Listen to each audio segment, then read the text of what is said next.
तुम्ही पाहत आहात MCN न्यूज मराठी। बुलढाणा जिल्ह्यात सुरू असलेल्या ऑपरेशन परिवर्तन मोहिमेअंतर्गत शेगाव ग्रामीण पोलीस ठाण्याच्या हद्दीत जुगार अड्ड्यावर 20 जुलै रोजी छापा टाकण्यात आला। यामध्ये 5 जणांना अटक करण्यात आली असून एकूण 2,53,060 रुपयांचा मुद्देमाल जप्त करण्यात आला आहे। उर्वरित 5 आरोपी फरार झाले असून त्यांचा शोध सुरू आहे। शेगाव पोलिसांना मिळालेल्या गुप्त माहितीच्या आधारे 20 जुलै रोजी पोलिसांनी जवळा बुद्रुक येथील शिवारात सुरू असलेल्या एक्का बादशाह जुगाराच्या खेळावर छापा टाकला।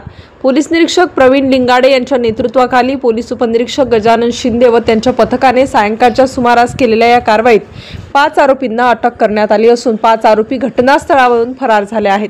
पोलिसांनी घटनास्थळी सापडलेले रोख रक्कम, मोटरसायकली व जुगाराचे साहित्य असा 2,53,060 रुपयांचा मुद्देमाल पंचासमक्ष जप्त केला आहे। ही कार्यवाही बुलढाणा जिल्हा पोलीस अधीक्षक निलेश तांबे, अप्पर पोलीस अधीक्षक श्रेणिक लोढा व उपविभागीय पोलीस अधिकारी प्रदीप पाटील यांच्या मार्गदर्शनाखाली करण्यात आली। MCN न्यूज मराठी करिता शेख अजीज मोहम्मद, शेगाव।